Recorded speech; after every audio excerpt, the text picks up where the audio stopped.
como bien lo decía Gabriel Salazar, un momento crítico en la historia de Chile. Los 1000 días de Allende son los que empezamos a recorrer a partir de este instante. Antes de estos 1000 días, un Allende ministro, un Allende senador y un Allende 4 veces candidato. Cristóbal García Huidobro, ¿cómo podemos empezar a definir el perfil político del personaje?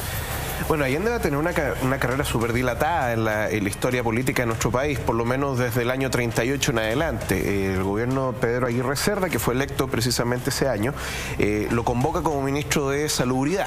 Con poco más de 20 años, ¿no? Nació en el 11, sí, más o menos, tiene 27 años, aproximadamente 28 años. Y bueno, era el ministro más joven del gabinete. Además, en esa época Allende era un hombre muy elegante, tiraba mucha pinta, etcétera. Entonces, y además siempre tuvo este dote de la oratoria, al menos que cautivaba por lo menos a la gente que lo escuchaba.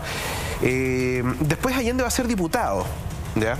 Va a ser diputado un breve periodo, el único periodo que fue diputado, y de ahí en adelante pasa un pequeño periodo de tiempo y después asume como senador durante 20 y tantos años, digámoslo, convirtiéndose en un personaje bastante notable dentro de la política nacional. Entre otras cosas, por ejemplo, lo que poco se recuerda era... Allende tiene varias obsesiones desde el punto de vista político, de los proyectos que quiere llevar adelante. Uno tiene que ver precisamente con una cuestión horrenda que había en Chile, que era la desnutrición. O sea... los sectores populares, por desgracia, tenían altos índices de desnutrición, y Allende, junto con otros miembros del Congreso Nacional, fundamentalmente el doctor Gustavo Monkeberg y el doctor Eduardo Cruzcoque, desarrollan un plan de alimentación fundamentalmente a través de ¿cómo se llama? La distribución de leche, ¿ya? Ahí es cuando se crea la famosa leche purita, que es una leche reforzada, digamos, lo que hasta el día de hoy se entrega en los consultorios. O sea, Allende, de cierta forma, crea la leche purita. Es uno de los creadores, fundamentalmente. La fórmula es de Cruzcoque y de Monkeberg. Paréntesis, Gabriel, para entender un poquito el inicio político de Allende, ¿cuáles son sus sostenes ideológicos en su primer camino? Bueno, según se sabe, cuando él estudió medicina, escuela de la Universidad de Chile, que está ubicada en La Chimba, podríamos decir, en el centro de La Chimba, y La Chimba, recordemos, fue desde el periodo colonial un barrio que estuvo constituido por mestizos que para poder sobrevivir se dedicaron a la artesanía. Entonces era un barrio de artesanos. Y los artesanos habían desarrollado toda una concepción que defendía la producción y no el comercio exterior, el productivismo, por tanto, la industria, por tanto, y no el comercio exterior, que era propio de la oligarquía de Santiago. Y se produjo ahí el conflicto, porque desde O'Higgins en adelante la oligarquía mercantil aplastó a los productores y a los artesanos. Por eso los artesanos fueron desarrollando un discurso crítico, participativo, democrático de manera creciente, logias, sociedades mutuales, y eso hervía en el barrio de La Chimba, donde habían también bares, qué sé yo, se pasaba bien, habían ¿cómo se llama?, lugar donde habían niñas, que me acuerdo el nombre en este momento que se les daba, ¿no? Entonces los estudiantes de medicina socializaron los que vivían en provincia, que tenían que arrendar pieza en Santiago para estudiar, entonces arrendaban pieza por ahí. Por tanto, convivían con los artesanos en La Chimba, en La Piojera, por ejemplo, en todo ese barrio, y ahí Allende entonces tomó contacto con un zaparero, que fue el que le dio las primeras nociones, digamos, de una teoría crítica, de una concepción crítica de la historia y la política, no necesariamente el marxismo. Allende nunca supo mucho de marxismo. Mira. No era un hombre lector. Y por tanto, él decía que era marxista, pero en la práctica no sabía nada. Eso se lo preguntaba siempre a Clodomiro Almeida, que sí sabía. Y este le daba las instrucciones para que... Y Allende tenía buena memoria, repetía muy bien lo que el otro le decía. Por ahí comienza la primera, digamos, orientación de Allende. En segundo lugar, conoce en la escuela de medicina, posteriormente, y en Derecho, se conecta con la gente de Derecho, a Clodomiro Almeida. Y Clodomiro Almeida sí fue muy influyente en su formación, ¿no? Qué interesante, Camilo, esto, ¿no? Que es entonces en su entorno universitario, un poco en contacto con el mundo social, donde Salvador Allende, como cualquier estudiante de medicina, se va sensibilizando respecto de lo que sucede en el país en ese minuto. Sí, exactamente. Es un poco típico, por así decirlo. Estos los años de la universidad son muy formativos en muchos aspectos. En los aspectos profesional, político, uno lo puede ver. Respecto al que nos conocíamos en la universidad, veíamos eso en nuestra facultad.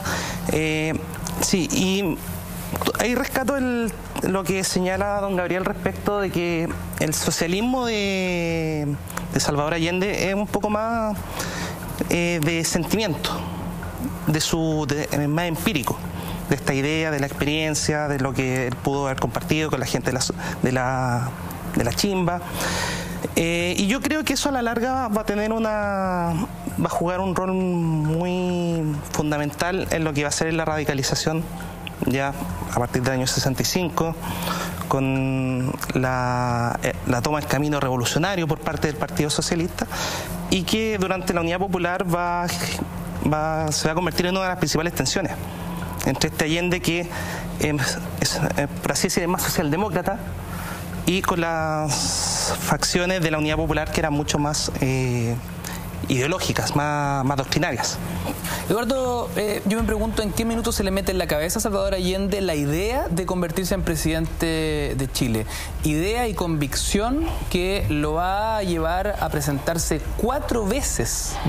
Bueno, mira, si se habla de lo anecdótico, Allende a los 8 años, cuando vivían en Tacna, a los 8 años de edad, digamos. De edad, que estaba ocupado por Chile en ese tiempo, que volvió a Perú, Allende se subía en una silla en la casa de la familia y decía discursos de presidente de la República, aunque quizás no pensaba en serio llegar a hacerlo. Pero dentro de lo que estamos hablando, una de las vetas importantes de Allende son sus orígenes familiares. En sus antecedentes familiares de abuelos, de bisabuelos, hay gente que participaron en la independencia de Chile. Luego su abuelo Allende Padín, Ramón Allende Padín, fue una figura muy importante, gran maestro de la masonería, superintendente de bomberos, pero además que tuvo una función de dirigir los servicios de sanidad durante la guerra del 79. Y un hombre de mucha sensibilidad social, abuelo de Allende. No así tanto el padre Allende, que tenía otras características, pero Allende adopta como figura legitimante a ese abuelo. Y ese abuelo significa también la masonería, a la que Allende ingresa muy temprano. La masonería chilena por aquella época estaba muy vinculada al radicalismo, también estuvo vinculada al nacimiento del Partido Socialista, puesto que, bueno, ya se me dan los nombres en este momento. Eugenio Mate Hurtado. Eugenio Mate era gran masón y uno de los fundadores del Partido Socialista. Entonces la masonería fue una influencia importante para Salvador Allende. Y luego Allende llega a los 14 años a Valparaíso, cosa que yo en el libro que he hecho y con todos los certificados de habidos y por haber he demostrado que Allende no solo no nació en Valparaíso, sino que llegó a los 14 años a Valparaíso. Allende había nacido en Santiago y luego se lo llevaron a Tacna y después estuvo en Iquique, después estuvo en Valdivia y llegaron a Valparaíso cuando él tenía 14 años y su padre fue nombrado notario.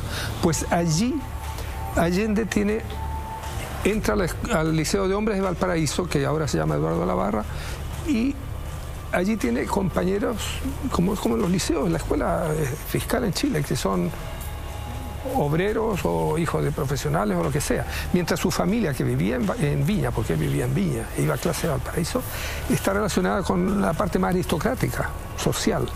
Entonces, pero Allende en esos cerros, y es allí donde conoce a este carpintero, porque hay un estudio que ha hecho Mario Amorosa, el español, que estudia, que rastreó muy bien, no era zapatero sino carpintero y un líder de anarquista italiano, y que estaba en Chile porque por tener que alejarse de las situaciones que había en Italia.